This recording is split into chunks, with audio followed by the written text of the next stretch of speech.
পরে দ্বিতীয় স্টেপ আবার একটু গেলাম। এখন দাদারা তো আর আমাদের জন্য অপেক্ষা করবেন। পরে দাদাকে জিজ্ঞেস করলাম, দাদা কীভাবে যাব? বললো যে ঠিক এইভাবে, এই ট্রেলটা ধরে এভাবে যাবো। আচ্ছা ঠিক আছে দাদা, তাহলে আপনি যান, আমরা আসতেছি। ওকে, দাদা চলে গেল। যেভাবে বলছে ঠিক ওইভাবে উপর পর্যন্ত উঠছি। তারপরে আর কোনো দাদার পায়ের কোনো ছাপ আর পাই নাই। শুধু বলে দিয়েছে যে উপর থেকে ডান দিকে নিচে নামবেন। নিচে নেমে ওই ট্রেলটা ধরে হাঁটা শুরু করলাম। একটা ছাপও পাইনি।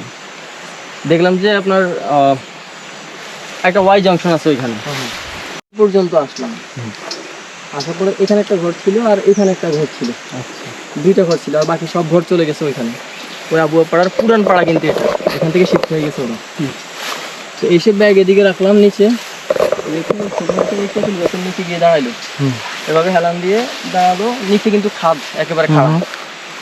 দাঁড়ানোর পরে আমি একটু হাঁটতেছি, হঠাৎ আমার কাছে সাউন্ড আসলো যে এই ঘরটা থেকে ভিতরে কেউ হাঁটতেছে। এই ঘরটার ভিতরে কেউ হাঁটতেছে। ঘরটার উচ্চতা ছিল এরকম, মই ছিল না, যে মইটা থাকে কাঠের, ওটা ছিল না, এরকম ছিল, দেখা যায় না, কেউ হাঁটতেছে। ওরা আমি রাব্বিকে ডাক দিলাম। আগে আমি নিজে গেলাম, কিছু দেখা যায় না। রাব্বিকে ডাক দিলাম, রাব্বি আসলো। বললাম যে দেখো তো এখানে কেউ আসছে, এখানে কেউ আসে নিশ্চয়ই। দুইজন মিলে খুঁজলাম, ঘরের চারপাশ কিচ্ছু নাই। রাব্বি বলতেছে, ভাই আপনি মনে হয় ভুল শুনছেন। তখন কিন্তু সাউন্ড শোনা যায় না। আবার আমরা দুজনে গিয়ে ওখানে দাঁড়ালাম। দাঁড়ানোর পরে একটু ছায়া দাঁড়ালাম, আচ্ছা ভালো কথা। হঠাৎ এখন রাব্বি শুনতেছে, আমিও শুনতেছি, কেউ হাঁটতেছে ভিতরে। আবার আসলাম, খুঁজলাম, পাই নাই। দ্বিতীয়বার এটা গেল, তৃতীয়বার এদিক দিয়ে হাঁটতেছি।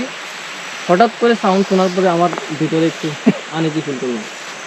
তারপর আবার দুজনে এসে খুঁজলাম, কিছু পাই নাই। রাব্বিকে বললাম যে হ্যাঁ কেউ হাঁটতেছে, ওই যে ঘরের যে ঘরের ভিতরে যে আপনার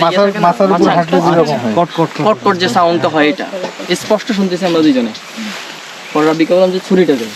ছুরিটা দিল, হাতে নিয়ে বললাম যে ব্যাগটা উঠে সোজা হাঁটা শুরু করলাম। সামনে একটা জুম আছে, ওই জুমে গিয়ে পরে রেস্ট করছি। অনেকক্ষণ রেস্ট করার পর কেউ নাই। ট্রেল তো চিনি না। একটা বাচ্চা আসলো 7-8 বছরের, এরকম হবে, ছোট সাইজ। শুয়ে আছি, হঠাৎ আমি মানে বেড়ার ফাঁক দিয়ে দেখতেছি একটা বাচ্চা আসতেছে। রাব্বিকে বললাম, রাব্বি অবাক, বলতেছে ভাই একা একা বাচ্চা কোত্থেকে আসবে? দুজনেই বের হলাম, দেখি যে হ্যাঁ আসতেছে। আসার পর ও আসলো, একটু জিজ্ঞেস করলাম তোমার সাথে কে আছে? বাংলা ভালো বলতে পারে না। পরে অনেকক্ষণ পরে বললো যে বাবা। তোমার বাবা কই? দেখি যে অনেক পিছনে। আচ্ছা, তো মুরব্বি আসলো, ওনাদেরকে নিয়ে খেজুর বিস্কিট এটা সেটা ওটা খেলাম। তারপরে জিজ্ঞেস করলাম, দাদা আপনারা কোথায় যাবেন? বলছে আমরা মঙ্গলপাড়ায় যাবো। হ্যাঁ, তখন আমি নামটা ফার্স্ট শুনি, মঙ্গলপাড়ায় যাবো। ওকে ফাইন, তো ঠিক আছে চলেন আজকে আপনাদের পাড়ায় যাবো। আমার ডেস্টিনেশন ক্যান্সেল। ওকে, অল্প একটু হাঁটার পরে এখন শক্ত রোদ, মাছ হয়ে গেছে। রাব্বি আর হাঁটতে পারতেছে না, পুরো লাল হয়ে গেছে। ওই ওয়াই জংশনটা আমরা যাবো আজকে, ওই ট্রেল ধরে যাবো।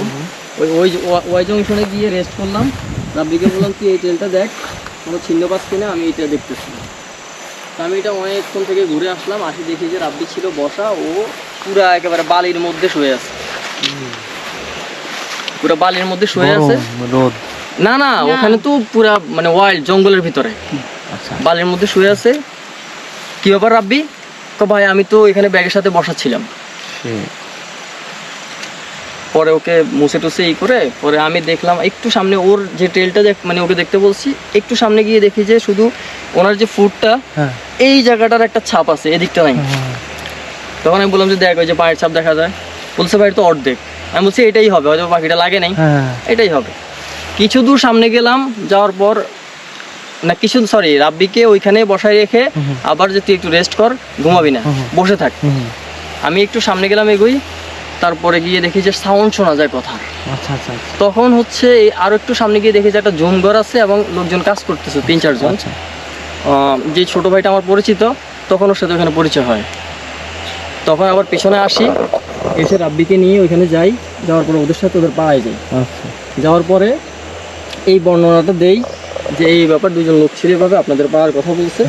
2 দিন ওইখানে ছিলাম, ওদেরকে দেখিও নাই, এবং ওরা বলতেছে এরকম কোনো লোক আমাদের পাড়ায় নাই। তখন আমরা দুজনেই খুব ভয় পেয়েছি। ওরা এখান থেকে গেছে হয়তো সাথে। আল্লাহ পাক ভালো জানে, এখান থেকে তো পথ দেখাই দিচ্ছে তখন। হয়তো বা পথ দেখাই দিচ্ছে, এমন কিছু হতে পারে। কারণ হয়তো বিপদও হইতে পারতা অন্য কোনো। না ওদের তো হেল্প করছে, আমাদেরকে না, ওরা না আসলে হয়তো ওনাদের অন্য বিপদ অন্য হইতে বিপদ পারতো হতে সেই পারতো, জায়গা হ্যাঁ থেকে। সেটাই, সেই জায়গা থেকে দেখ আল্লাহ যা করে